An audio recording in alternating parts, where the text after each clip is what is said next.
ਪੰਜਾਬ ਦੇ ਵਿੱਚ ਸਕੂਲਾਂ ਤੋਂ ਬਾਅਦ ਆਂਗਣਵਾੜੀ ਸੈਂਟਰ ਵੀ ਬੰਦ ਕਰ ਦਿੱਤੇ ਗਏ ਨੇ। ਪੱਕੇ ਘਰ ਬਣਾਉਣ ਵਾਲੇ ਕਿਸਾਨਾਂ ਖਿਲਾਫ ਪੁਲਿਸ ਨੇ ਕੇਸ ਦਰਜ ਕਰ ਦਿੱਤੇ ਨੇ। 26 ਜਨਵਰੀ ਦੇ ਸ਼ਹੀਦ ਨੌਜਵਾਨ ਨਵਰੀਤ ਸਿੰਘ ਦੇ ਦਾਦਾ ਹਰਦੀਪ ਸਿੰਘ ਨੇ 25 ਮਾਰਚ ਨੂੰ ਵੱਡੀ ਰੈਲੀ ਕੱਢਣ ਦਾ ਐਲਾਨ ਕੀਤਾ ਹੈ। ਸਪੈਸ਼ਲ ਨਿਊਜ਼ ਬੁਲੇਟਿਨ ਦੇਖਣ ਵਾਲੇ ਸਾਰੇ ਦਰਸ਼ਕਾਂ ਦਾ ਸਵਾਗਤ ਹੈ। ਮੈਂ ਹਰਸ਼ਰਨ ਕੌਰ। ਪੰਜਾਬ ਦੇ ਵਿੱਚ ਕਰੋਨਾ ਦੇ ਹਾਲਾਤ ਮੁੜ ਗੰਭੀਰਤਾ ਵੱਲ ਦਿਖਾਈ ਦੇ ਰਹੇ ਨੇ। ਵੀਰਵਾਰ ਸ਼ੁੱਕਰਵਾਰ ਦੇ 24 ਘੰਟਿਆਂ ਦੌਰਾਨ ਕਰੋਨਾ ਦੇ ਨਾਲ ਸੂਬੇ ਦੇ ਵਿੱਚ 34 ਲੋਕਾਂ ਦੀ ਜਾਨ ਚਲੀ ਗਈ ਤੇ ਪੰਜਾਬ ਦੇ ਵਿੱਚ ਇਸ ਵਕਤ 10,452 ਐਕਟਿਵ ਕੇਸ ਨੇ। ਸੂਬੇ ਦੇ ਵਿੱਚ 21 ਵਿਦਿਆਰਥੀ ਅਤੇ 5 ਅਧਿਆਪਕਾਂ ਦੀ ਵੀ ਕਰੋਨਾ ਰਿਪੋਰਟ ਪੋਜ਼ਿਟਿਵ ਆਈ ਹੈ। ਸਕੂਲਾਂ ਵਿੱਚ ਕਰੋਨਾ ਕੇਸਾਂ ਦੀ ਵੱਧ ਰਹੀ ਗਿਣਤੀ ਦੇ ਮੱਦੇਨਜ਼ਰ ਛੁੱਟੀਆਂ ਕਰ ਦਿੱਤੀਆਂ ਗਈਆਂ ਨੇ। ਪੰਜਾਬ ਦੇ 8 ਜ਼ਿਲ੍ਹਿਆਂ ਦੇ ਵਿੱਚ ਰਾਤ ਦਾ ਕਰਫਿਊ ਲਾਗੂ ਕਰ ਦਿੱਤਾ ਗਿਆ ਹੈ। ਲੁਧਿਆਣਾ, ਪਟਿਆਲਾ, ਮੋਹਾਲੀ, ਫਤਿਹਗੜ੍ਹ ਸਾਹਿਬ, ਜਲੰਧਰ, ਨਵਾਂ ਸ਼ਹਿਰ, ਕਪੂਰਥਲਾ ਅਤੇ ਹੁਸ਼ਿਆਰਪੁਰ ਦੇ ਵਿੱਚ ਰਾਤ ਨੂੰ ਹੁਣ ਤੁਸੀਂ ਘਰਾਂ ਤੋਂ ਬਾਹਰ ਨਹੀਂ ਆ ਸਕਦੇ। ਸਕੂਲਾਂ ਦੇ ਵਿੱਚ ਜਿਹੜੀਆਂ ਛੁੱਟੀਆਂ ਕੀਤੀਆਂ ਗਈਆਂ ਨੇ ਉਹ ਪ੍ਰੀ ਨਰਸਰੀ ਤੋਂ ਲੈ ਕੇ 11ਵੀਂ ਤੱਕ ਦੇ ਸਕੂਲਾਂ ਦੀਆਂ ਛੁੱਟੀਆਂ ਨੇ। ਹਾਲਾਂਕਿ 10ਵੀਂ ਅਤੇ 12ਵੀਂ ਦੇ ਸਕੂਲ ਨੇ ਜਿਹੜੇ ਉਹ ਵਿਦਿਆਰਥੀਆਂ ਦੇ ਲੱਗਦੇ ਰਹਿਣਗੇ। ਬਾਕੀ ਸਾਰੇ ਵਿਦਿਆਰਥੀ ਆਨਲਾਈਨ ਪੜ੍ਹਾਈ ਹੀ ਕਰ ਸਕਣਗੇ। ਪੇਪਰ ਆਫਲਾਈਨ ਹੀ ਹੋਣਗੇ, ਯਾਨੀ ਕਿ ਸਕੂਲਾਂ ਦੇ ਵਿੱਚ ਹੀ ਹੋਣਗੇ। ਸਕੂਲਾਂ ਤੋਂ ਬਾਅਦ ਹੁਣ ਪੰਜਾਬ ਦੇ ਵਿੱਚ ਆਂਗਣਵਾੜੀ ਸੈਂਟਰ ਵੀ ਬੰਦ ਕਰ ਦਿੱਤੇ ਗਏ ਨੇ, ਜਿਹੜੇ ਅਗਲੇ ਹੁਕਮਾਂ ਤੱਕ ਬੰਦ ਰਹਿਣਗੇ। ਆਂਗਣਵਾੜੀ ਵਰਕਰ ਘਰ ਘਰ ਬੱਚਿਆਂ ਦਾ ਰਾਸ਼ਨ ਪਹੁੰਚਾਉਣਗੇ ਤੇ ਆਂਗਣਵਾੜੀ ਵਰਕਰ ਕਰੋਨਾ ਦੀ ਨਿਯਮਾਂ ਦੀ ਪਾਲਣਾ ਕਰਦੇ ਰਹਿਣਗੇ। ਪੰਜਾਬ ਦੇ ਸਮਾਜਿਕ ਸੁਰੱਖਿਆ, ਇਸਤਰੀ ਤੇ ਬਾਲ ਵਿਕਾਸ ਮੰਤਰੀ ਅਰੁਣਾ ਚੌਧਰੀ ਨੇ ਕੋਵਿਡ ਦੇ ਮਾਮਲਿਆਂ ਵਿੱਚ ਮੁੜ ਉਭਾਰ ਦੇ ਮੱਦੇਨਜ਼ਰ ਇਹ ਹੁਕਮ ਦਿੱਤੇ ਨੇ। ਚੌਧਰੀ ਨੇ ਕਿਹਾ ਕਿ ਇਹ ਫੈਸਲਾ ਨਿੱਕੇ ਬੱਚਿਆਂ ਦੀ ਸੁਰੱਖਿਆ ਨੂੰ ਮੁੱਖ ਰੱਖਦਿਆਂ ਲਿਆ ਗਿਆ ਹੈ। ਹੁਣ ਬੱਚਿਆਂ ਤੇ ਹੋਰ ਲਾਭਪਾਤਰੀਆਂ ਨੂੰ ਰਾਸ਼ਨ ਤੇ ਹੋਰ ਸਮੱਗਰੀ ਆਂਗਣਵਾੜੀ ਵਰਕਰ ਅਤੇ ਹੈਲਪਰ ਘਰ ਘਰ ਜਾ ਕੇ ਪਹੁੰਚਾਉਣਗੇ ਤਾਂ ਜੋ ਲਾਭਪਾਤਰੀਆਂ ਨੂੰ ਪੌਸ਼ਟਿਕ ਆਹਾਰ ਮਿਲਦਾ ਰਹੇ। ਮੰਤਰੀ ਨੇ ਸਾਰੇ ਸਿਹਤ ਪ੍ਰੋਟੋਕੋਲ ਯਾਨੀ ਕਿ ਮਾਸਕ ਪਹਿਨਣ, ਹੱਥ ਧੋਣ ਅਤੇ ਇੱਕ ਦੂਜੇ ਤੋਂ ਸਮਾਜਿਕ ਵਿੱਥ ਬਣਾ ਕੇ ਰੱਖਣ ਦੀ ਸਖਤੀ ਨਾਲ ਪਾਲਣਾ ਕਰਨ ਦੇ ਹੁਕਮ ਵੀ ਦਿੱਤੇ ਨੇ। ਅਰੁਣਾ ਚੌਧਰੀ ਨੇ ਕਿਹਾ ਕਿ ਬੱਚਿਆਂ ਨੂੰ ਇਸ ਮਾਰੂ ਵਾਇਰਸ ਤੋਂ ਬਚਾਉਣ ਲਈ ਜੰਗੀ ਪੱਧਰ ਤੇ ਯਤਨ ਜਾਰੀ ਨੇ ਤੇ ਉਹਨਾਂ ਨੇ ਵਰਕਰਾਂ ਅਤੇ ਹੈਲਪਰਾਂ ਨੂੰ ਅਪੀਲ ਕੀਤੀ ਹੈ ਕਿ ਕੋਵਿਡ ਸੰਬੰਧੀ ਸਾਵਧਾਨੀਆਂ ਬਾਰੇ ਲੋਕਾਂ ਨੂੰ ਜਾਗਰੂਕ ਵੀ ਕਰਦੇ ਰਹਿਣ। ਜੇ ਗੱਲ ਕਰੋਨਾ ਦੇ ਟੀਕੇ ਦੀ ਕਰ ਲਈਏ ਤਾਂ ਭਾਰਤ ਦੇ ਵਿੱਚ ਜਿਹੜਾ ਕਰੋਨਾ ਦਾ ਟੀਕਾ ਲਾਇਆ ਜਾ ਰਿਹਾ ਹੈ ਉਹ 2 ਤਰ੍ਹਾਂ ਦਾ ਹੈ। ਇੱਕ ਟੀਕਾ ਕੋਵਿਸ਼ੀਲਡ ਹੈ, ਜਿਸ ਨੂੰ ਲੈ ਕੇ ਹੁਣ ਦੁਨੀਆ ਭਰ ਦੇ ਵਿੱਚ ਵਿਵਾਦ ਨੇ ਜਿਹੜੇ ਉਹ ਖੜੇ ਹੋ ਰਹੇ ਨੇ। ਭਾਰਤ ਸਮੇਤ ਦੁਨੀਆ ਭਰ ਦੇ ਹੋਰਨਾਂ ਦੇਸ਼ਾਂ ਦੇ ਵੱਲੋਂ ਕੋਵਿਸ਼ੀਲਡ, ਜਿਸ ਨੂੰ ਐਸਟਰਾਜ਼ੈਨੇਕਾ ਤੇ ਆਕਸਫੋਰਡ ਯੂਨੀਵਰਸਿਟੀ ਦੇ ਵਿਗਿਆਨੀਆਂ ਦੇ ਵੱਲੋਂ ਮਿਲ ਕੇ ਤਿਆਰ ਕੀਤਾ ਗਿਆ, ਉਸ ਦੀ ਵਰਤੋਂ ਕੀਤੀ ਜਾ ਰਹੀ ਹੈ ਤੇ 1 ਸਾਲ ਦੇ ਅੰਦਰ ਹੀ ਇਹ ਜਿਹੜਾ ਟੀਕਾ ਹੈ ਉਹ ਤਿਆਰ ਕਰ ਲਿਆ ਗਿਆ। ਟੀਕੇ ਦਾ ਉਤਪਾਦਨ ਭਾਰਤ ਵਿੱਚ ਸਥਿਤ ਸੀਰਮ ਇੰਸਟੀਚਿਊਟ ਆਫ ਇੰਡੀਆ ਦੇ ਵੱਲੋਂ ਕੀਤਾ ਗਿਆ ਹੈ, ਪਰ ਹੁਣ ਟੀਕੇ ਦੇ ਭਰੋਸੇਯੋਗ ਅਤੇ ਸੁਰੱਖਿਅਤ ਹੋਣ ਤੇ ਕਈ ਸਵਾਲ ਖੜੇ ਹੋ ਰਹੇ ਨੇ। ਕਈ ਮੁਲਕਾਂ ਦੇ ਵਿੱਚ ਤਾਂ ਟੀਕਾਕਰਨ ਮੁਹਿੰਮ ਨੂੰ ਅਸਥਾਈ ਤੌਰ ਤੇ ਰੋਕ ਵੀ ਦਿੱਤਾ ਗਿਆ। ਟੀਕਾਕਰਨ ਰੋਕਣ ਵਾਲੇ ਦੇਸ਼ਾਂ 'ਚ ਸਭ ਤੋਂ ਨਵਾਂ ਨਾਂ ਬੁਲਗਾਰੀਆ ਦਾ ਹੈ। ਥਾਈਲੈਂਡ ਵਿੱਚ ਖੂਨ ਦੇ ਜੰਮਣ ਦੀਆਂ ਸ਼ਿਕਾਇਤਾਂ ਮਿਲਣ ਤੋਂ ਬਾਅਦ ਐਸਟਰਾਜ਼ੈਨੇਕਾ ਕੰਪਨੀ ਵੱਲੋਂ ਤਿਆਰ ਕੀਤੇ ਗਏ ਟੀਕੇ ਦੀ ਵਰਤੋਂ ਉੱਤੇ ਫਿਲਹਾਲ ਰੋਕ ਲਾ ਦਿੱਤੀ ਗਈ ਹੈ। ਹਾਲਾਂਕਿ ਯੂਰਪੀ ਮੈਡੀਸਿਨਸ ਏਜੰਸੀ EMA ਨੇ ਅਜਿਹੇ ਕਿਸੇ ਵੀ ਹਾਲਾਤ ਦੇ ਪੈਦਾ ਹੋਣ ਤੋਂ ਇਨਕਾਰ ਕੀਤਾ ਹੈ, ਪਰ ਥਾਈਲੈਂਡ ਦਾ ਇਹ ਕਦਮ ਇਸ ਕਰਕੇ ਵੀ ਅਹਿਮ ਹੈ ਕਿਉਂਕਿ ਥਾਈਲੈਂਡ ਦੇ ਪ੍ਰਧਾਨ ਮੰਤਰੀ ਸ਼ੁੱਕਰਵਾਰ ਨੂੰ ਟੀਕਾ ਲਗਵਾਉਣ ਵਾਲੇ ਸਨ, ਯਾਨੀ ਕਿ 12 ਮਾਰਚ ਨੂੰ, ਤੇ ਪਰ ਟੀਕਾਕਰਨ ਸ਼ੁਰੂ ਹੋਣ ਤੋਂ ਪਹਿਲਾਂ ਹੀ ਇਸ ਮੁਹਿੰਮ ਨੂੰ ਰੋਕ ਦਿੱਤਾ ਗਿਆ, ਇਸ ਨੂੰ ਮੁਲਤਵੀ ਕਰ ਦਿੱਤਾ ਗਿਆ। ਪ੍ਰਧਾਨ ਮੰਤਰੀ ਦੇ ਟੀਕਾ ਲਗਵਾਉਣ ਦੇ ਨਾਲ ਹੀ ਥਾਈਲੈਂਡ ਦੇ ਵਿੱਚ ਟੀਕਾਕਰਨ ਦੀ ਮੁਹਿੰਮ ਸ਼ੁਰੂ ਹੋਣੀ ਸੀ, ਜਿਸ ਨੂੰ ਸ਼ੁਰੂ ਹੋਣ ਤੋਂ ਪਹਿਲਾਂ ਹੀ ਰੋਕ ਦਿੱਤਾ ਗਿਆ। ਇਸ ਤੋਂ ਪਹਿਲਾਂ ਡੈਨਮਾਰਕ, ਨਾਰਵੇ, ਆਈਸਲੈਂਡ ਸਣੇ ਕਈ ਯੂਰਪੀ ਦੇਸ਼ਾਂ ਨੇ ਵੀ ਇਸ ਟੀਕੇ ਦੀ ਵਰਤੋਂ ਤੇ ਪਹਿਲਾਂ ਹੀ ਅਸਥਾਈ ਪਾਬੰਦੀ ਲਾ ਦਿੱਤੀ ਹੈ। ਹਾਲਾਂਕਿ ਹੁਣ ਤੱਕ ਯੂਰਪ ਦੇ ਵਿੱਚ 50 ਲੱਖ ਤੋਂ ਵੀ ਵੱਧ ਲੋਕਾਂ ਨੂੰ ਟੀਕਾ ਲੱਗ ਚੁੱਕਿਆ ਹੈ, ਜਿਨ੍ਹਾਂ ਵਿੱਚੋਂ 30 ਮਾਮਲੇ ਅਜਿਹੇ ਸਾਹਮਣੇ ਆਏ ਨੇ ਜਿਨ੍ਹਾਂ 'ਚ ਲੋਕਾਂ ਨੇ ਟੀਕਾ ਲੱਗਣ ਤੋਂ ਬਾਅਦ ਸਰੀਰ ਵਿੱਚ ਖੂਨ ਜੰਮਣ ਦੀ ਸ਼ਿਕਾਇਤ ਕੀਤੀ ਹੈ। ਸਾਵਧਾਨੀ ਵਜੋਂ ਇਟਲੀ ਤੇ ਆਸਟਰੀਆ ਦੇ ਵਿੱਚ ਵੀ ਟੀਕੇ ਦੀ ਵਰਤੋਂ ਤੇ ਹਾਲ ਦੀ ਘੜੀ ਪਾਬੰਦੀ ਲਾ ਦਿੱਤੀ ਗਈ ਹੈ। ਇਸ ਦੇ ਨਾਲ ਹੀ ਐਸਟੋਨੀਆ, ਲੈਤਵੀਆ, ਲਿਥੁਆਨੀਆ ਤੇ ਲਗਜ਼ਮਬਰਗ ਵਿੱਚ ਵੀ ਟੀਕੇ ਦੇ ਉਹਨਾਂ ਸਮੂਹਾਂ ਤੇ ਪਾਬੰਦੀ ਲਾ ਦਿੱਤੀ ਗਈ ਹੈ ਜਿਨ੍ਹਾਂ ਤੇ ਆਸਟਰੀਆ 'ਚ ਰੋਕ ਲਾਈ ਗਈ ਹੈ। ਇਹਨਾਂ ਯੂਰਪੀ ਮੁਲਕਾਂ ਤੋਂ ਇਲਾਵਾ ਕੁਝ ਖਬਰਾਂ 'ਚ ਇਹ ਵੀ ਦਾਅਵਾ ਕੀਤਾ ਗਿਆ ਹੈ ਕਿ ਦੱਖਣੀ ਕੋਰੀਆ ਵਿੱਚ ਇਸ ਟੀਕੇ ਨਾਲ 2 ਲੋਕਾਂ ਦੀ ਮੌਤ ਹੋ ਗਈ ਹੈ। ਹਾਲਾਂਕਿ ਆਸਟ੍ਰੇਲੀਆ ਨੇ ਕਿਹਾ ਹੈ ਕਿ ਉਹਨਾਂ ਨੂੰ ਐਸਟਰਾਜ਼ੈਨੇਕਾ ਦੇ ਕੋਵਿਡ-19 ਦੇ ਟੀਕੇ ਦਰਮਿਆਨ ਕੋਈ ਵੀ ਸ਼ਿਕਾਇਤ ਨਹੀਂ ਮਿਲੀ ਹੈ ਤੇ ਆਸਟ੍ਰੇਲੀਆ ਦੇ ਵਿੱਚ ਐਸਟਰਾਜ਼ੈਨੇਕਾ ਦਾ ਕੋਵਿਡ-19 ਦਾ ਟੀਕਾ ਲੱਗਦਾ ਰਹੇਗਾ।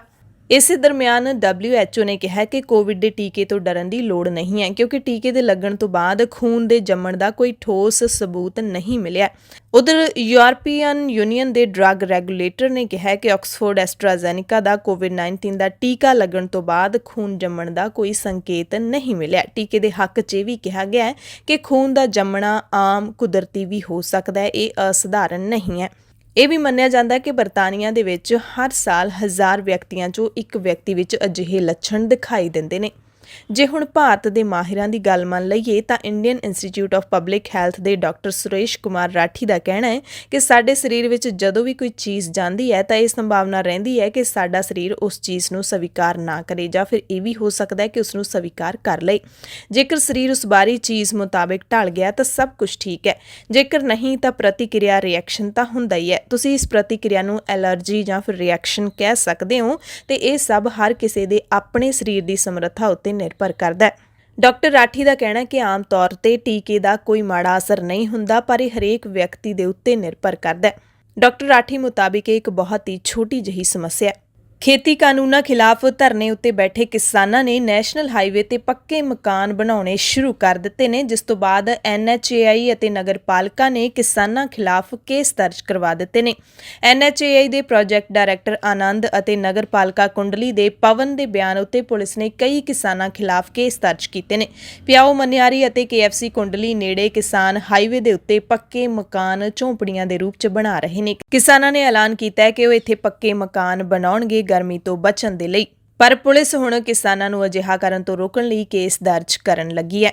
ਦਰਅਸਲ ਕਿਸਾਨ ਦਿੱਲੀ ਦੇ ਵੱਖ-ਵੱਖ ਬਾਰਡਰਾਂ ਤੇ ਪਿਛਲੇ 100 ਤੋਂ ਵੀ ਵੱਧ ਦਿਨਾਂ ਤੋਂ ਧਰਨਿਆਂ ਤੇ ਬੈਠੇ ਨੇ। ਮੁਜ਼ਾਹਰਾਕਾਰੀ ਕਿਸਾਨਾਂ ਦਾ ਤਿਉਹਾਰਾਂ ਦਾ ਸੀਜ਼ਨ, ਠੰਡ, ਨਵਾਂ ਸਾਲ ਸਾਰਾ ਕੁਝ ਇਹਨਾਂ ਬਾਰਡਰਾਂ ਤੇ ਹੀ ਲੰਘਿਆ ਤੇ ਹੁਣ ਦਿੱਲੀ ਦੀ ਗਰਮੀ ਦਾ ਮੁਕਾਬਲਾ ਕਰਨ ਦੇ ਲਈ ਇੱਥੇ ਕੂਲਰ, ਪੱਖੇ, AC ਦਾ ਇੰਤਜ਼ਾਮ ਕੀਤਾ ਜਾ ਰਿਹਾ ਹੈ। ਇਸੇ ਕਰਕੇ ਕਿਸਾਨਾਂ ਨੇ ਇੱਥੇ ਪੱਕੇ ਘਰ ਜਾਂ ਕਹਿ ਲਈਏ ਕਿ ਸ਼ੈਲਟਰ ਵੀ ਬਣਾਉਣੇ ਸ਼ੁਰੂ ਕਰ ਦਿੱਤੇ ਨੇ।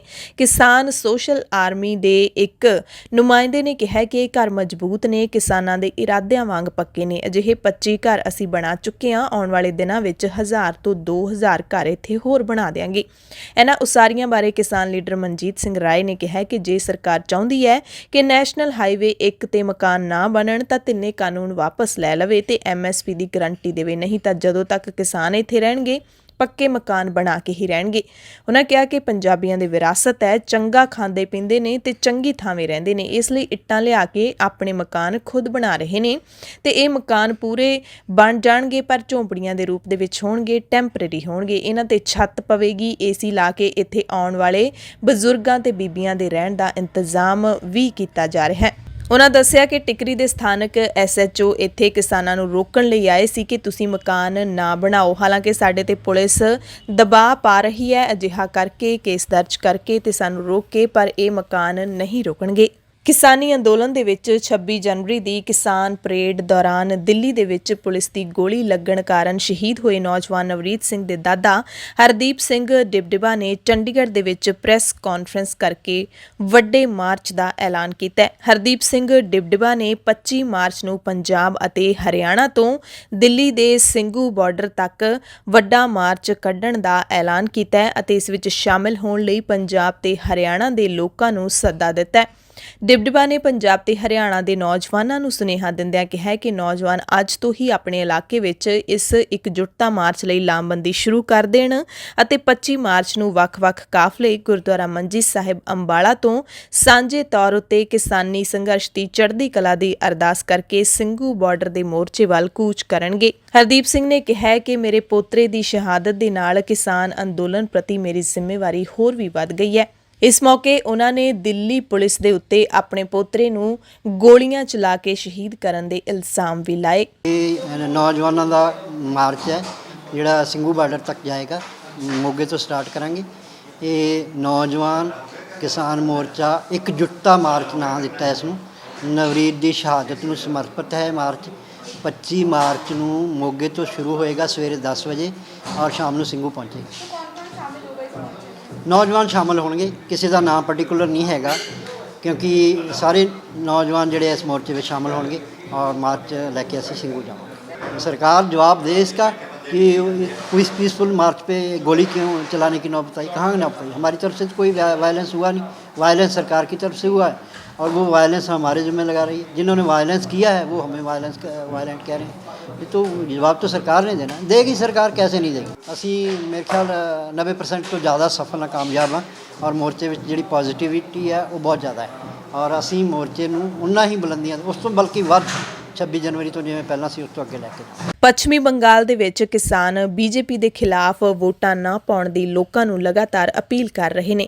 ਇਸੇ ਦਰਮਿਆਨ ਕੋਲਕਾਤਾ ਵਿਚਲੇ ਗਾਂਧੀ ਬੁੱਤ ਦੇ ਕੋਲ ਸੰਯੁਕਤ ਕਿਸਾਨ ਮੋਰਚੇ ਦੇ ਲੀਡਰਾਂ ਨੇ ਮਹਾ ਪੰਚਾਇਤ ਕੀਤੀ, ਜਿਸ ਵਿੱਚ ਕਿਸਾਨ ਲੀਡਰ ਰਾਕੇਸ਼ ਟਿਕੈਤ, ਬਲਵੀਰ ਸਿੰਘ ਰਾਜੇਵਾਲ, ਮੇਧਾ ਪਾਟੇਕਰ, ਯੋਗਿੰਦਰ ਯਾਦਵ ਸਣੇ ਕਈ ਲੀਡਰਾਂ ਨੇ ਸੰਬੋਧਨ ਕੀਤਾ। ਪੱਛਮੀ ਬੰਗਾਲ ਵਿੱਚ ਵਿਧਾਨ ਸਭਾ ਚੋਣਾਂ ਦੇ ਮੱਦੇਨਜ਼ਰ ਕਿਸਾਨ ਲੀਡਰ ਉੱਥੇ ਪਹੁੰਚੇ ਹੋਏ ਨੇ।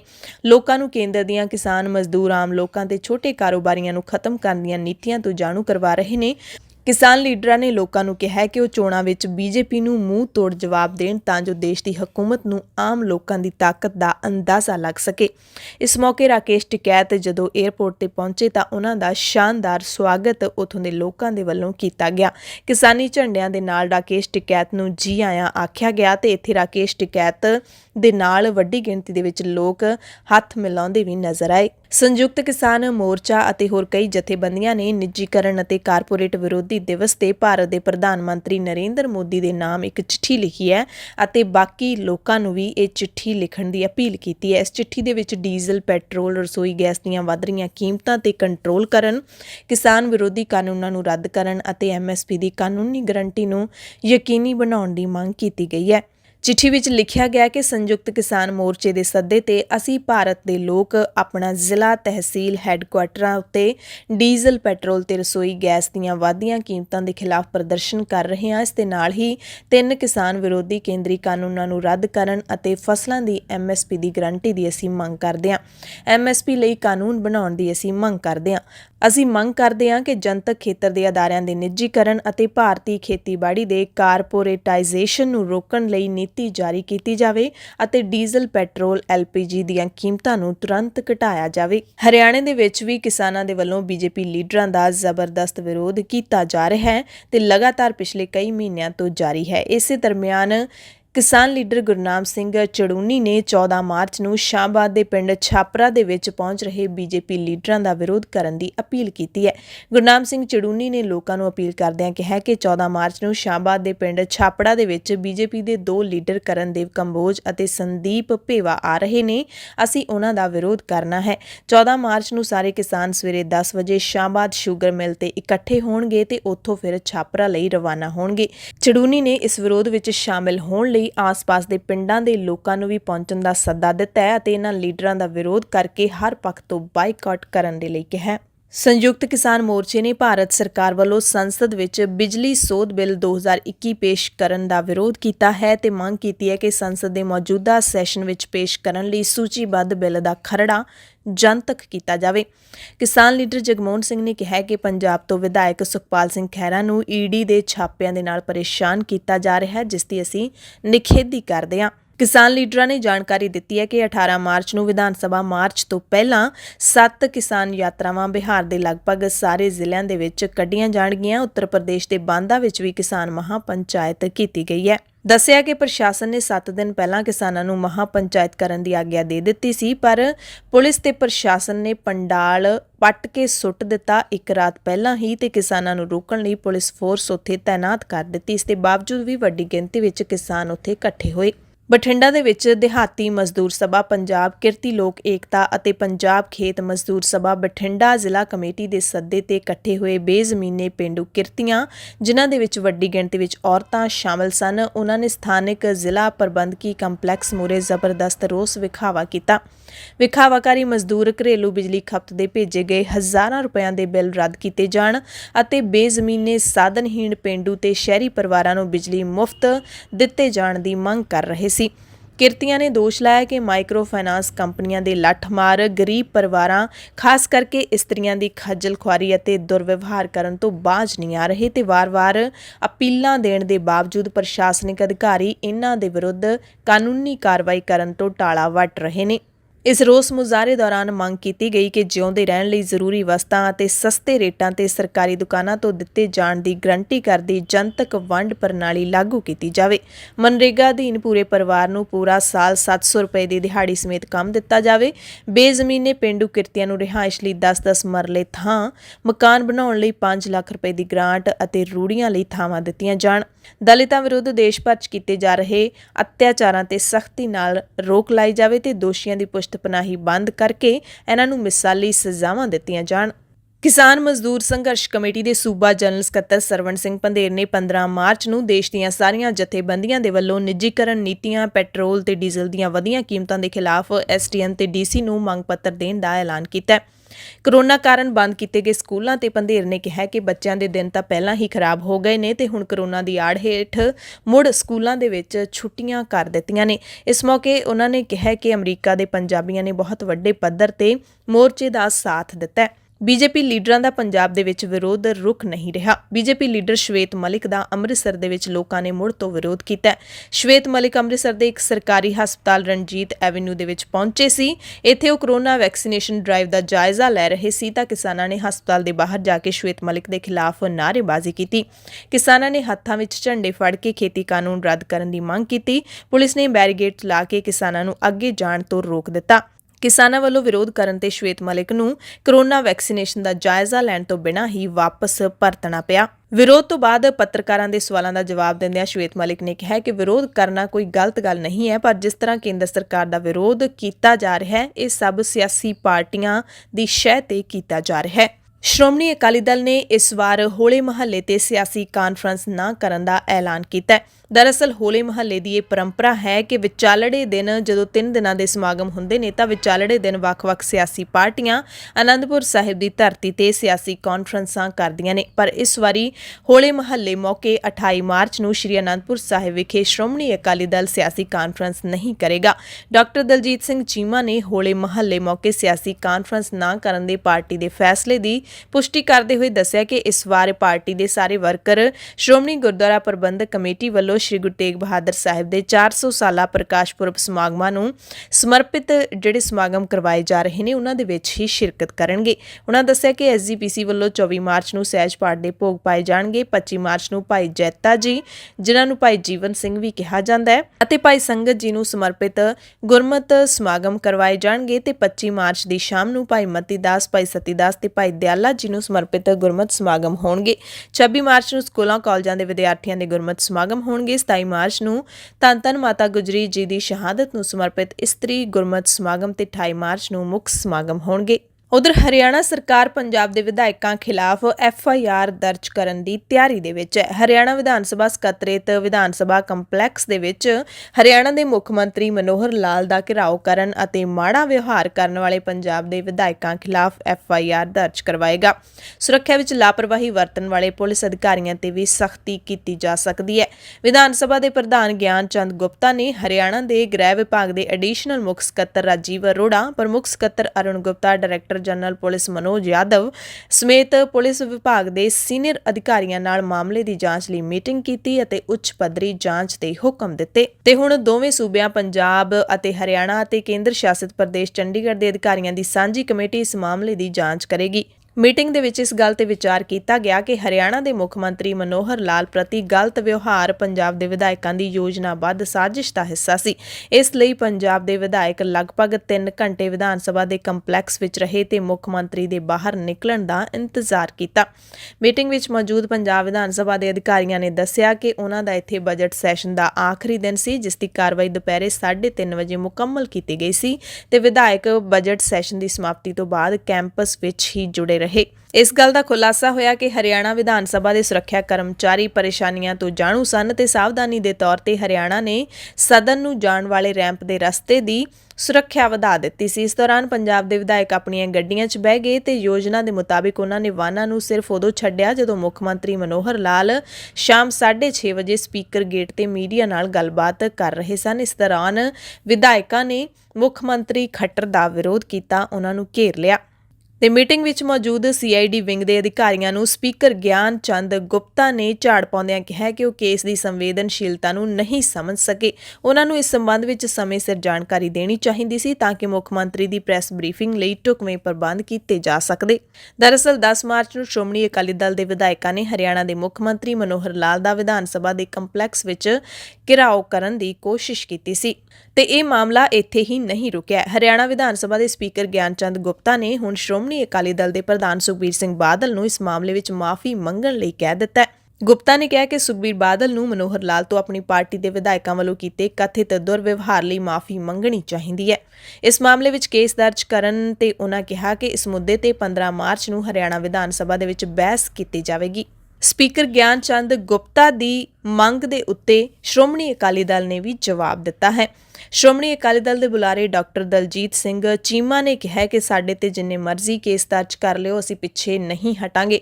ਚੀਮਾ ਨੇ ਕਿਹਾ ਕਿ ਜਦੋਂ ਸਿਆਸਤ ਇੰਨੇ ਨੀਵੇਂ ਪਾਸੇ ਜਾ ਰਹੀ ਹੈ, ਸਹਿਣਸ਼ੀਲਤਾ ਬਿਲਕੁਲ ਖਤਮ ਹੋ ਰਹੀ ਹੈ, ਲੋਕਤੰਤਰੀ ਪਰੰਪਰਾਵਾਂ ਖਤਮ ਹੋ ਰਹੀਆਂ ਨੇ, ਲੋਕਾਂ ਦੇ ਚੁਣੇ ਹੋਏ ਨੁਮਾਇੰਦੇ ਨੂੰ ਆਪਣੇ ਲੋਕਾਂ ਦੇ ਹੱਕਾਂ ਵਾਸਤੇ ਵਿਰੋਧ ਕਰਨ ਦਾ ਵੀ ਜੋ ਅਧਿਕਾਰ ਹੈ ਉਹ ਵੀ ਖੋਇਆ ਜਾ ਰਿਹਾ ਹੈ ਤੇ ਲੋਕਤੰਤਰ ਦਾ ਗਲਾ ਵਿਧਾਨ ਸਭਾ ਦੇ ਅੰਦਰ ਹੀ ਘੁੱਟਿਆ ਜਾਣ ਲੱਗਿਆ। ਚੀਮਾ ਨੇ ਕਿਹਾ ਕਿ ਆਉਣ ਵਾਲੇ ਸਮੇਂ ਵਿੱਚ ਸਾਡੇ ਲਈ ਕੋਈ ਦਿੱਕਤਾਂ ਨਹੀਂ ਵਧਣਗੀਆਂ ਤੇ ਨਾ ਹੀ ਲੋਕਾਂ ਵੱਲੋਂ ਚੁਣੇ ਹੋਏ ਨੁਮਾਇੰਦੇ ਸਰਕਾਰਾਂ ਦੇ ਜ਼ਬਰ ਤੋਂ ਡਰਨਗੇ। ਹਰਿਆਣਾ ਦੇ ਮੁੱਖ ਮੰਤਰੀ ਨੂੰ ਯਾਦ ਹੋਣਾ ਚਾਹੀਦਾ ਹੈ ਕਿ ਹਰਿਆਣਾ ਦੀ ਇਨੈਲੋ ਪਾਰਟੀ ਨੇ ਜਦੋਂ SYL ਦਾ ਮੁੱਦਾ ਚੱਲ ਰਿਹਾ ਸੀ ਤਾਂ ਸਾਡੀ ਵਿਧਾਨ ਸਭਾ ਦੇ ਅੰਦਰ ਦਾਖਲ ਹੋਣ ਦੀ ਕੋਸ਼ਿਸ਼ ਕੀਤੀ ਸੀ। ਚੀਮਾ ਕਹਿੰਦੇ ਨੇ ਕਿ ਮੈਂ ਖੁਦ ਵਿਧਾਨ ਸਭਾ ਦੇ ਵਿੱਚ ਸ਼ਾਮਲ ਸੀ ਤੇ ਸਾਨੂੰ ਵਿਧਾਨ ਸਭਾ ਦੇ ਦਰਵਾਜ਼ੇ ਤੱਕ ਬੰਦ ਕਰਨੇ ਪਏ ਸੀ, ਪਰ ਅਸੀਂ ਖਿੜੇ ਮੱਥੇ ਉਹਨਾਂ ਦਾ ਵਿਰੋਧ ਸਵੀਕਾਰ ਕੀਤਾ ਸੀ, ਕੋਈ ਐਕਸ਼ਨ ਨਹੀਂ ਲਿਆ ਸੀ ਕਿਉਂਕਿ ਹਰੇਕ ਦਾ ਹੱਕ ਹੈ ਕਿ ਉਹ ਆਪਣੇ ਸੂਬਿਆਂ ਦੇ ਹੱਕਾਂ ਦੀ ਰਾਖੀ ਲਈ ਪ੍ਰਦਰਸ਼ਨ ਕਰੇ। ਚੀਮਾ ਨੇ ਸਵਾਲ ਪੁੱਛਿਆ ਕਿ ਹਰਿਆਣਾ ਸਰਕਾਰ ਨੂੰ ਕੀ ਹੱਕ ਸੀ ਕਿ ਉਹ ਕੇਂਦਰ ਸਰਕਾਰ ਖਿਲਾਫ ਰੋਸ ਪ੍ਰਦਰਸ਼ਨ ਕਰਨ ਜਾ ਰਹੇ ਸਾਡੇ ਕਿਸਾਨਾਂ ਨੂੰ ਰਾਹ ਵਿੱਚ ਰੋਕਣ ਦੇ ਲਈ ਰੋਕਾਂ ਲਾਵੇ। ਕੀ ਸਾਡਾ ਪੰਜਾਬ ਦੇ ਲੋਕਾਂ ਦਾ ਹੱਕ ਨਹੀਂ ਬਣਦਾ ਕਿ ਅਸੀਂ ਦਿੱਲੀ ਜਾ ਕੇ ਆਪਣੇ ਹੱਕਾਂ ਦੀ ਰਾਖੀ ਲਈ ਕੇਂਦਰ ਸਰਕਾਰ ਦਾ ਵਿਰੋਧ ਕਰ ਸਕੀਏ? ਕੀ ਸਾਡੇ ਕਿਸਾਨਾਂ ਨੇ ਹਰਿਆਣਾ 'ਚ ਕੋਈ ਨੁਕਸਾਨ ਕੀਤਾ ਸੀ ਜੋ ਉਹਨਾਂ ਨੂੰ ਰੋਕਣ ਲਈ ਖੱਟਰ ਸਰਕਾਰ ਨੇ ਰੋਕਾਂ ਲਾਈਆਂ? ਤਾਂ ਕੀ ਹੁਣ ਸ਼੍ਰੋਮਣੀ ਅਕਾਲੀ ਦਲ ਦਾ ਹੱਕ ਨਹੀਂ ਬਣਦਾ ਕਿ ਉਹ ਹਰਿਆਣਾ ਸਰਕਾਰ ਦੇ ਖਿਲਾਫ ਸਹੀ ਢੰਗ ਨਾਲ ਆਪਣੀ ਆਵਾਜ਼ ਚੁੱਕ ਸਕੇ? ਤੇ ਜੇ ਉਹ ਕੇਸ ਦਰਜ ਕਰਨਾ ਚਾਹੁੰਦੇ ਨੇ ਤਾਂ ਕਰਨ, ਜਿੰਨੇ ਮਰਜ਼ੀ ਕੇਸ ਹੋਣ, ਅਸੀਂ ਪਿੱਛੇ ਨਹੀਂ ਹਟਾਂਗੇ। ਸਾਡੇ ਤੇ FIR ਦਰਜ ਕਰ ਦਿਓ, ਅਸੀਂ ਮਾਫੀ ਨਹੀਂ ਮੰਗਾਂਗੇ। ਚੀਮਾ ਨੇ ਇੱਥੋਂ ਤੱਕ ਕਹਿ ਦਿੱਤਾ ਕਿ ਕਿਸਾਨਾਂ ਨੂੰ ਤਾਂ ਸਰਵਉੱਚ ਅਦਾਲਤ ਨੇ ਪ੍ਰਦਰਸ਼ਨ ਕਰਨ ਤੋਂ ਨਹੀਂ ਰੋਕਿਆ, ਤਾਂ ਹਰਿਆਣਾ ਸਰਕਾਰ ਕੌਣ ਹੁੰਦੀ ਹੈ ਕਿ ਉਹ ਕਿਸਾਨਾਂ ਦੇ ਰਸਤੇ ਵਿੱਚ ਰੋੜੇ ਡਾਹੇ। ਤੇ ਹੁਣੇ ਖਬਰ ਇਹ ਵੀ ਮਿਲ ਰਹੀ ਹੈ ਕਿ ਵਿਧਾਨ ਸਭਾ ਕੈਂਪਸ ਦੇ ਵਿੱਚ ਮੁੱਖ ਮੰਤਰੀ ਮਨੋਹਰ ਲਾਲ ਨੂੰ ਘੇਰਨ ਦੀ ਕੋਸ਼ਿਸ਼ ਅਤੇ ਨਾਅਰੇਬਾਜ਼ੀ ਦੇ ਮਾਮਲੇ ਨੇ ਨਵਾਂ ਮੋੜ ਲੈ ਵੀ ਲਿਆ। ਹੁਣ ਮਾਮਲਾ ਥਾਣੇ ਪਹੁੰਚ ਗਿਆ। ਵਿਧਾਨ ਸਭਾ ਸਪੀਕਰ ਗਿਆਨ ਚੰਦ ਗੁਪਤਾ ਦੇ ਹੁਕਮਾਂ ਤੇ 3 ਅਧਿਕਾਰੀਆਂ ਨੇ ਸੈਕਟਰ 3 ਦੇ ਥਾਣੇ ਵਿੱਚ ਕੇਸ ਦਰਜ ਕਰਨ ਲਈ ਸ਼ਿਕਾਇਤ ਕੀਤੀ ਹੈ। ਮਾਰਸ਼ਲ, ਡਿਪਟੀ ਮਾਰਸ਼ਲ ਤੇ ਵਿਧਾਨ ਸਭਾ ਦੇ ਵਾਚ ਐਂਡ ਵਾਰਡਨ ਆਫੀਸਰ ਨੇ ਥਾਣੇ ਵਿੱਚ ਸ਼ਿਕਾਇਤ ਦਿੱਤੀ ਹੈ। ਪੰਜਾਬ ਦੇ 9 ਵਿਧਾਇਕਾਂ ਸਣੇ 17 ਵਿਅਕਤੀਆਂ ਦੇ ਖਿਲਾਫ ਚੰਡੀਗੜ੍ਹ ਦੇ ਸੈਕਟਰ 3 ਦੇ ਥਾਣੇ ਵਿੱਚ ਸ਼ਿਕਾਇਤ ਕੀਤੀ ਗਈ ਹੈ। ਇੰਨਾ ਹੀ ਨਹੀਂ, ਕੈਂਪਸ ਵਿੱਚ ਲੱਗੇ CCTV ਕੈਮਰਿਆਂ ਦੀ ਫੁਟੇਜ ਵੀ ਸ਼ਿਕਾਇਤ ਦੇ ਨਾਲ ਸੌਂਪ ਦਿੱਤੀ ਗਈ ਹੈ।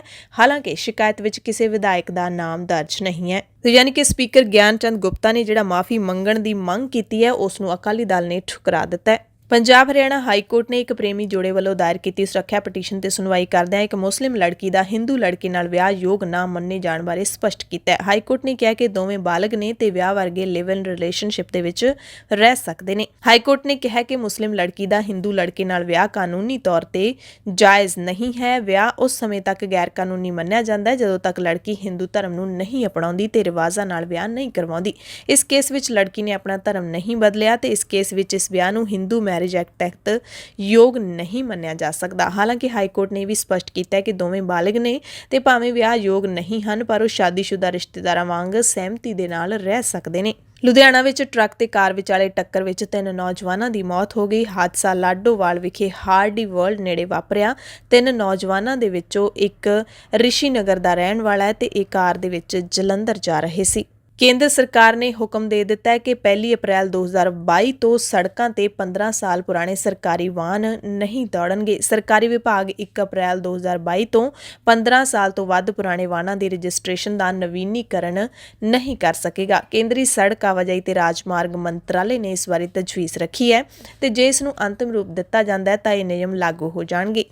ਨੋਟੀਫਿਕੇਸ਼ਨ ਵਿੱਚ ਕਿਹਾ ਗਿਆ ਕਿ ਇੱਕ ਵਾਰ ਇਸ ਪ੍ਰਸਤਾਵ ਨੂੰ ਮਨਜ਼ੂਰੀ ਮਿਲ ਜਾਣ ਤੋਂ ਬਾਅਦ ਇਹ ਨਿਯਮ ਕੇਂਦਰ ਤੇ ਰਾਜ ਸਰਕਾਰਾਂ, ਕੇਂਦਰ ਸ਼ਾਸਿਤ ਪ੍ਰਦੇਸ਼ਾਂ, ਜਨਤਕ ਇਕਾਈਆਂ, ਮਿਊਨਿਸਪਲ ਬਾਡੀਜ਼ ਅਤੇ ਖੁਦ ਮੁਖਤਿਆਰ ਸੰਸਥਾ ਤੇ ਲਾਗੂ ਹੋਣਗੇ। ਇਸ ਤੋਂ ਪਹਿਲਾਂ 1 ਫਰਵਰੀ ਨੂੰ ਪੇਸ਼ ਕੀਤੇ ਆਮ ਬਜਟ ਵਿੱਚ ਸਰਕਾਰ ਨੇ ਵਾਹਨ ਕਬਾੜ ਨੀਤੀ ਦਾ ਐਲਾਨ ਕੀਤਾ ਸੀ। ਇਸ ਤਹਿਤ ਨਿੱਜੀ ਵਾਹਨਾਂ ਦੇ 20 ਸਾਲ ਤੇ ਵਪਾਰਕ ਵਾਹਨਾਂ ਦੇ ਲਈ 15 ਸਾਲ ਬਾਅਦ ਫਿਟਨੈਸ ਸਰਟੀਫਿਕੇਟ ਦੀ ਲੋੜ ਹੋਵੇਗੀ। ਮੰਤਰਾਲੇ ਨੇ 12 ਮਾਰਚ ਨੂੰ ਨਿਯਮਾਂ ਦੇ ਖਰੜੇ ਬਾਰੇ ਨੋਟੀਫਿਕੇਸ਼ਨ ਜਾਰੀ ਕੀਤਾ ਹੈ। ਬੁਲੇਟਿਨ ਦੇ ਵਿੱਚ ਕੁਝ ਖਾਸ ਖਬਰਾਂ ਪੂਰੇ ਭਾਰਤ ਦੀਆਂ। ਨਵੀਂ ਦਿੱਲੀ ਤੋਂ ਦੇਹਰਾਦੂਨ ਜਾ ਰਹੀ ਸ਼ਤਾਬਦੀ ਐਕਸਪ੍ਰੈਸ ਦੇ ਡੱਬੇ ਨੂੰ ਅੱਜ ਅੱਗ ਲੱਗ ਗਈ। ਹਾਲਾਂਕਿ ਹਾਦਸੇ ਵਿੱਚ ਕਿਸੇ ਵੀ ਤਰ੍ਹਾਂ ਦੇ ਜਾਨੀ ਨੁਕਸਾਨ ਤੋਂ ਬਚਾ ਰਿਹਾ ਹੈ। ਉੱਤਰਾਖੰਡ ਦੇ director general of police Ashok Kumar ਨੇ ਦੱਸਿਆ ਕਿ ਨਵੀਂ ਦਿੱਲੀ ਤੋਂ ਦੇਹਰਾਦੂਨ ਆ ਰਹੀ ਸ਼ਤਾਬਦੀ ਐਕਸਪ੍ਰੈਸ ਦੀ ਬੋਗੀ ਨੂੰ ਅੱਗ ਲੱਗ ਗਈ, ਜਿਸ ਤੋਂ ਬਾਅਦ ਹੋਰ ਬੋਗੀਆਂ ਨੂੰ ਇਸ ਬੋਗੀ ਤੋਂ ਵੱਖ ਕਰ ਦਿੱਤਾ ਗਿਆ ਤੇ ਯਾਤਰੀਆਂ ਨੂੰ ਸੁਰੱਖਿਅਤ ਬਾਹਰ ਕੱਢ ਲਿਆ ਗਿਆ। ਜੰਮੂ ਤੋਂ ਖਬਰ ਹੈ, ਜਿੱਥੇ ਸਬਜ਼ੀ ਮੰਡੀ ਦੇ ਵਿੱਚ ਬੇਕਾਬੂ ਟਰੱਕ ਦਰਜਨਾਂ ਵਾਹਨਾਂ ਤੇ ਜਾ ਚੜਿਆ, ਜਿਸ ਕਾਰਨ 2 ਵਿਅਕਤੀਆਂ ਦੀ ਮੌਤ ਹੋ ਗਈ ਤੇ 4 ਜ਼ਖਮੀ ਹੋ ਗਏ। ਜਾਣਕਾਰੀ ਮੁਤਾਬਿਕ ਬ੍ਰੇਕ ਫੇਲ ਹੋਣ ਕਾਰਨ ਇਹ ਹਾਦਸਾ ਵਾਪਰਿਆ। ਮੱਧ ਪ੍ਰਦੇਸ਼ ਦੇ ਮੁੱਖ ਮੰਤਰੀ ਸ਼ਿਵਰਾਜ ਸਿੰਘ ਚੌਹਾਨ ਨੇ ਕਿਹਾ ਹੈ ਕਿ ਕਰੋਨਾ ਮਾਮਲਿਆਂ ਵਿੱਚ ਵਾਧੇ ਕਾਰਨ ਭੋਪਾਲ ਤੇ ਇੰਦੌਰ ਦੇ ਵਿੱਚ ਐਤਵਾਰ ਜਾਂ ਫਿਰ ਸੋਮਵਾਰ ਤੋਂ ਰਾਤ ਦਾ ਕਰਫਿਊ ਲਾਇਆ ਜਾ ਸਕਦਾ ਹੈ। ਮੁੱਖ ਮੰਤਰੀ ਸ਼ਿਵਰਾਜ ਸਿੰਘ ਚੌਹਾਨ ਨੇ ਕਰੋਨਾ ਨਾਲ ਸੰਬੰਧਿਤ ਸੂਬਾ ਪੱਧਰੀ ਸਮੀਖਿਆ ਬੈਠਕ ਦੇ ਵਿੱਚ ਇਹ ਗੱਲ ਕਹੀ ਹੈ। ਮਹਾਰਾਸ਼ਟਰ ਦੇ ਵਿੱਚ ਲਾਗ ਦੀਆਂ ਘਟਨਾਵਾਂ 'ਚ ਤੇਜ਼ੀ ਨਾਲ ਵਾਧਾ ਹੋਇਆ ਹੈ ਤੇ ਇੱਥੇ ਆਉਣ ਵਾਲੇ ਲੋਕਾਂ ਦੀ ਥਰਮਲ ਸਕੈਨਿੰਗ ਹੁਣ ਜ਼ਰੂਰੀ ਕੀਤੇ ਜਾਣ ਦੀ ਵੀ ਖਬਰ ਹੈ, ਚਾਹੇ ਉਹ ਹਵਾਈ ਮਾਰਗ ਰਾਹੀਂ ਆਵੇ ਜਾਂ ਫਿਰ ਰੇਲ ਜਾਂ ਫਿਰ ਸੜਕੀ ਮਾਰਗ ਰਾਹੀਂ। ਮੁੱਖ ਮੰਤਰੀ ਨੇ ਮੀਟਿੰਗ ਵਿੱਚ ਅਧਿਕਾਰੀਆਂ ਨੂੰ ਕਿਹਾ ਕਿ ਅਧਿਕਾਰੀ ਯਕੀਨੀ ਬਣਾਉਣ ਕਿ ਲੋਕ ਕੋਵਿਡ ਦੇ ਦਿਸ਼ਾ ਨਿਰਦੇਸ਼ਾਂ ਦੀ ਪਾਲਣਾ ਸਹੀ ਤਰੀਕੇ ਨਾਲ ਕਰ ਰਹੇ ਨੇ। 24 ਘੰਟੇ ਪਹਿਲਾਂ ਮੱਧ ਪ੍ਰਦੇਸ਼ ਵਿੱਚ ਇੱਕ ਦਿਨ ਦੇ ਅੰਦਰ ਕਰੋਨਾ ਦੀ ਲਾਗ ਦੇ 603 ਨਵੇਂ ਮਾਮਲੇ ਸਾਹਮਣੇ ਆਏ ਨੇ। ਕੋਵਿਡ-19 ਨਾਲ ਹੁਣ ਤੱਕ ਇੰਦੌਰ ਦੇ ਵਿੱਚ 940 ਲੋਕਾਂ ਦੀ ਮੌਤ ਹੋ ਚੁੱਕੀ ਹੈ ਤੇ ਸਭ ਤੋਂ ਵੱਧ ਮਾਮਲੇ ਵੀ ਇੰਦੌਰ ਸ਼ਹਿਰ ਦੇ ਵਿੱਚ ਹੀ ਸਾਹਮਣੇ ਆਏ ਨੇ। ਝਾਰਖੰਡ ਦੀ ਸਰਕਾਰ ਅਧਿਆਪਕਾਂ ਦੇ ਅੰਦੋਲਨ ਤੇ ਹੁਣ ਸਖਤ ਹੋ ਗਈ ਹੈ। ਸਰਕਾਰ ਨੇ ਸਕੂਲ ਛੱਡ ਕੇ ਧਰਨਾ ਪ੍ਰਦਰਸ਼ਨ ਲਈ ਗਾਇਬ ਰਹਿਣ ਵਾਲੇ ਅਧਿਆਪਕਾਂ ਲਈ ਨੋ ਵਰਕ ਨੋ ਪੇ ਫਾਰਮੂਲੇ ਨੂੰ ਲਾਗੂ ਕਰ ਦਿੱਤਾ ਹੈ। ਇਹ ਵੀ ਕਿਹਾ ਕਿ ਅਜਿਹੇ ਅਧਿਆਪਕਾਂ ਖਿਲਾਫ ਅਨੁਸ਼ਾਸਨੀ ਕਾਰਵਾਈ ਵੀ ਹੋਵੇਗੀ। ਦਰਅਸਲ ਪਾਰਾ ਅਧਿਆਪਕ ਇੱਥੇ 15 ਤੋਂ 19 ਮਾਰਚ ਤੱਕ ਵਿਧਾਨ ਸਭਾ ਦੀ ਘੇਰਾਬੰਦੀ ਦਾ ਐਲਾਨ ਕਰ ਚੁੱਕੇ ਨੇ, ਜਿਸ ਤੋਂ ਬਾਅਦ ਸੂਬੇ ਦੇ ਪ੍ਰੋਜੈਕਟ ਡਾਇਰੈਕਟਰ ਨੇ ਇਸ ਬਾਰੇ ਹੁਕਮ ਜਾਰੀ ਕੀਤਾ।